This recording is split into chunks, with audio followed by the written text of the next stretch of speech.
Hey, what's up, guys? 2Chief88 here for another weekly Ascension challenge. Don't forget to go grab your bounty from Petra because basically doing the Ascension challenge is worthless without the bounty rewards. This one actually was pretty far out there. I know I said that last week, but it took me a little bit to find this one as well. Uh, they're getting pretty sneaky with where they put the Ascension challenges. So it also took me a little while to figure out how to get to the actual portal. So I'll show a little clip here of how to get there. Don't worry, I was just checking, make sure I had a tincture.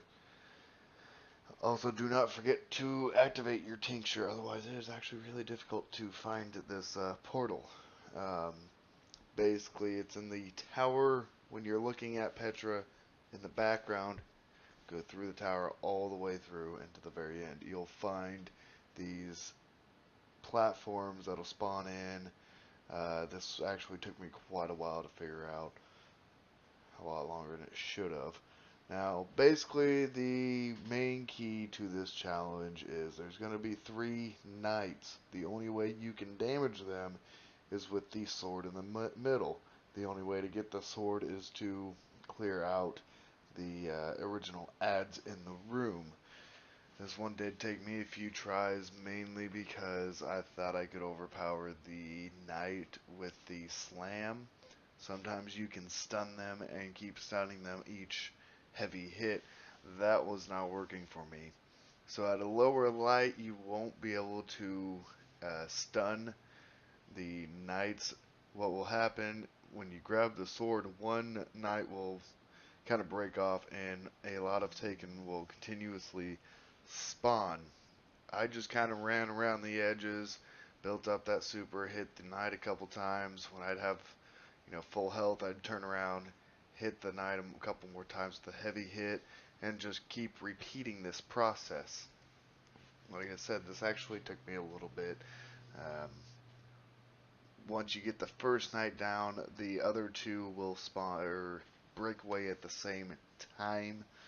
These two are kind of a pain because they will double hit you pretty quick and take your health down. Just run away, grab, get your health back up and go back at it. These acolyte eyes I kept taking out because they were doing quite a bit of damage. These knights, once you got one down, it was fairly simple. Mainly just like just the same way as you did the one. Just keep running around until you had, your health up, turn around, hit them a couple times. Once you get both knights down, the last knight, once you take him down, the rest of the ads in the room will despawn. So if you've got a few left over, do not worry about it. Just take out that knight. Once you get the knight down, that is not the end of the challenge. You will have another jumping puzzle at the end where you got flying rocks, enemies. I highly recommend taking out these enemies from a distance if you can. I used a bow and was able to get it. If you take a scout or a sniper rifle, I would assume it'd be just as easy. Main reason I say this is with the rocks spawning in and out. And sometimes some of the platforms you're standing on either move or disappear. You got to do this kind of quick, so this just made things a lot easier. The other thing, before you jump over there, do not forget to grab that sword. I had to run back and grab that sword because the fact the chest will not spawn without that sword near it. So, like I said, do not forget that sword. Once you get back, once you take out those enemies, grab the sword, run over, grab the chest, see those little platforms, jump up them. There's your Ascension challenge for week 4. Thank you for watching, and like and subscribe.